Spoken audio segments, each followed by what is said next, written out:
Hey guys, Furum here, and today I'm going to be testing the Chevrolet Corvette C3 in multiplayer.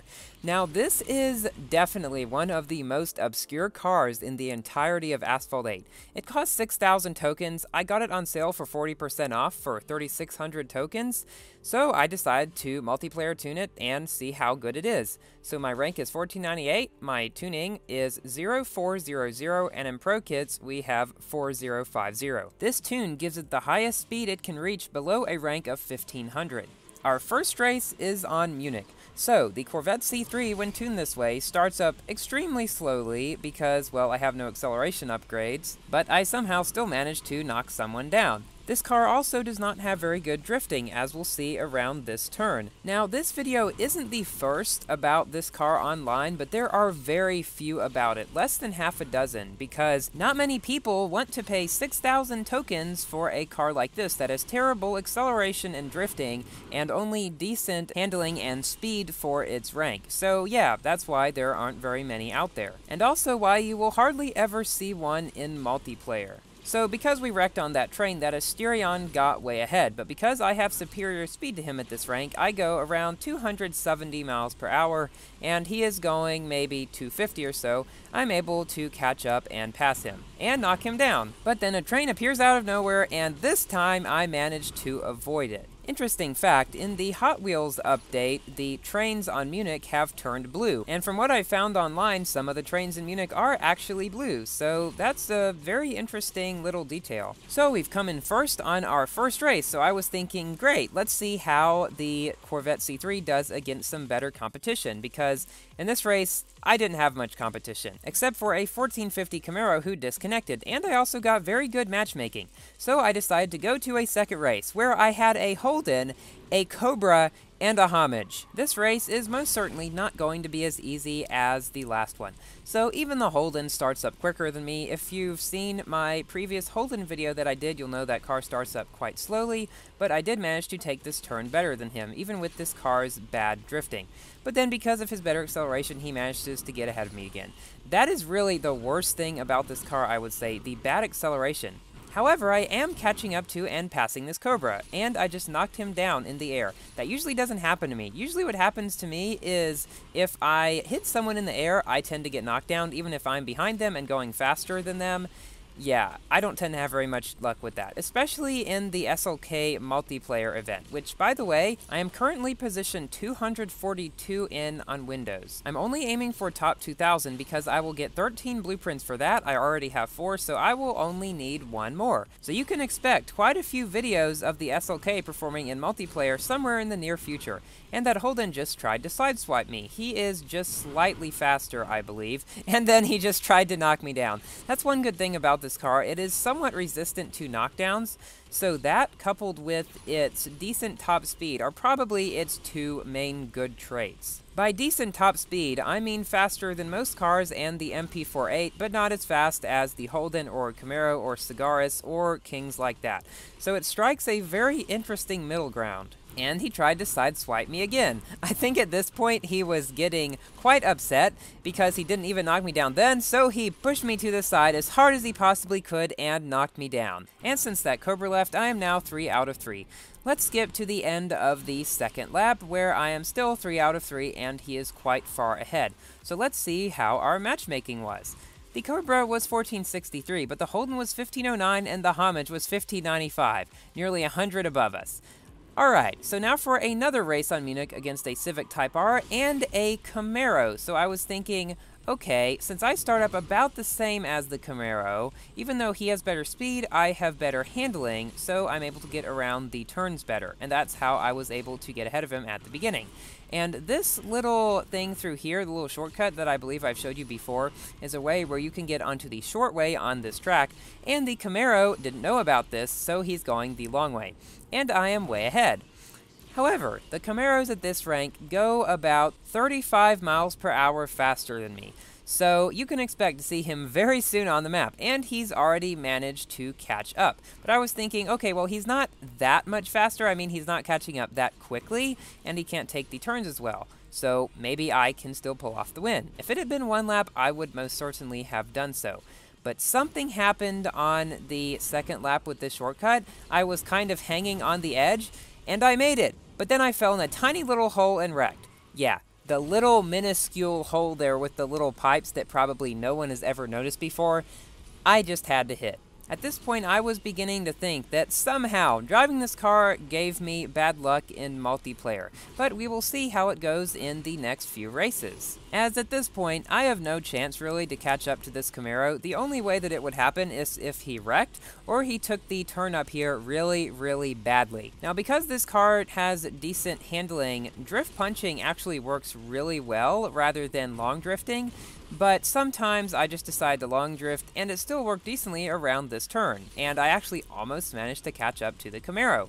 But it wasn't quite enough, and he finished first, and I finished right behind him. So this car is certainly not a bad car. I've just been getting some pretty bad luck so far. Now we have a race on Patagonia against some, well, not so great multiplayer cars, as well as the same homage up there that we raced in Venice. He can go at least 30 miles per hour faster than me because he is nearly 100 rank higher than me. So you can see here, this car is a lot faster than many of the cars you will see in multiplayer. I'm catching up and passing these cars very quickly, but the kings like the homage will just kill it. So again, this is one of those cars that will tend to get way ahead of a lot of people, way behind the kings, and so you'll be stuck in this middle ground, and it seems like you're all alone in the race because no one's around you. At least that's what happened to me in a lot of my races. Dr. Illusion said in his most recent live stream, where he took a selfie with me in this car, that it was one of the most useless Chevrolets in the game. And while it is certainly worse than the Grand Sport and the Camaro, I do believe it is better in multiplayer than all of the other Corvettes in the game, like the Impala and the SS, and quite a few other ones as well. There are a lot of Chevrolets in Asphalt 8. So on the second lap, I decided to do a little pro maneuver, as I like to call it, and go off the right of there and do a forced barrel roll right next to the tree. That's probably one of the closest forced barrel rolls I have ever done to wrecking on a wide variety of things that I could have wrecked on, but I didn't, so yay. We beat a higher ranked Asterion, which is a decent multiplayer car, but not as good as this one, but we got beat by another homage that is nearly 100 rank higher than me. I was mistaken about him. He's not the same one that we raced in Venice. So in this race, we have a Cigaris and 2 Camaros. Yeah, this is gonna go well. So I was thinking, okay, maybe I can knock one of these Camaros down, but no, he pushed me to the side and knocked me down. And so I'm in last place again. I don't know if I've ever had so many bad things happen to me in another car that I was recording races for in multiplayer.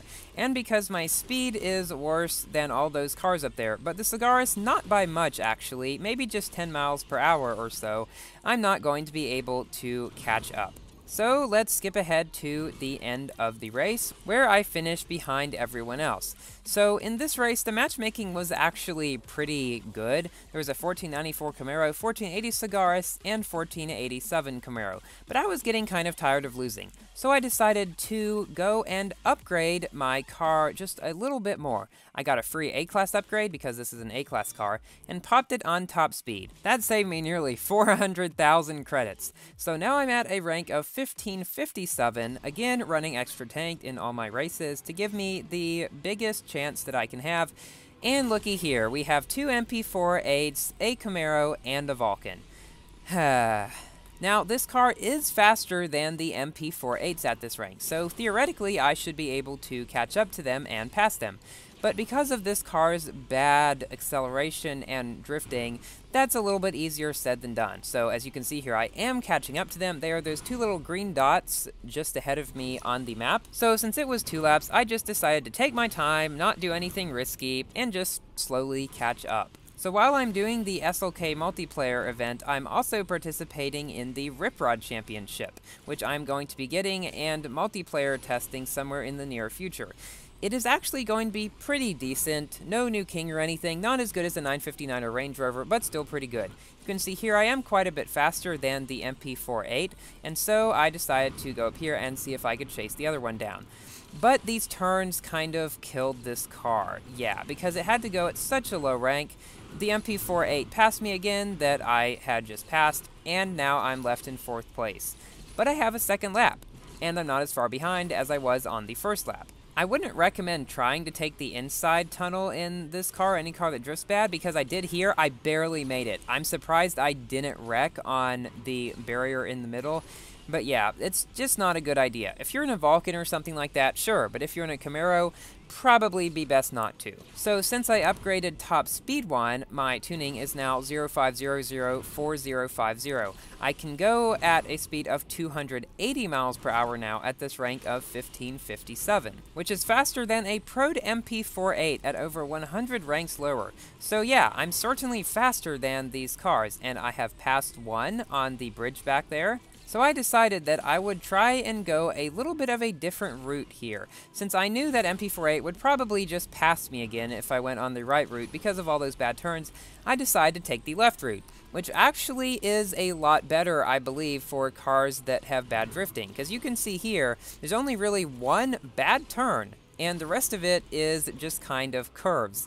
So yeah, I've never really done that before, but it worked pretty well here. I got way ahead of one MP48, but one of them still managed to beat me. So we lost to a 1662 Vulcan, which is my tune without the acceleration upgrades, I believe. But we did beat a higher ranked MP48 and a Camaro as well. Alps, the track that everyone is going to hate after the SLK event is done because they played it probably a couple hundred times. That may be a little bit of an exaggeration, but that's how it feels to me, and the event is only halfway over, but it will be worth it. So I have passed one of the cars. The two left ahead of me are a Vulcan and an MP48. Now I have only one lap this time to catch up, and I figured that since I go quite a bit faster in the MP48, I'd be able to catch up to him, and I am doing that. He is the dot directly ahead of me. The Vulcan is the one way up there, because the Vulcan is faster than this car at this rank. But then coming up here, the Vulcan doesn't take the turn very well, and he wrecks on the entrance to the tunnel, so I thought, ooh, maybe I can catch up to both of them. But no, they're both just ever so slightly ahead of me. The Vulcan got up to speed fairly quickly, and the MP48 is actually not that far ahead now. And he went up the ramp, so I managed to catch up to him and pass him just before the finish line, but I got third. Game loft? Are you serious? At this point, I was done with this bad luck car. I would not recommend you buy it. It is really not worth it. So thank you all for watching. Please like the video if you enjoyed, and consider subscribing for more Asphalt 8 videos. And I will see you later. Goodbye.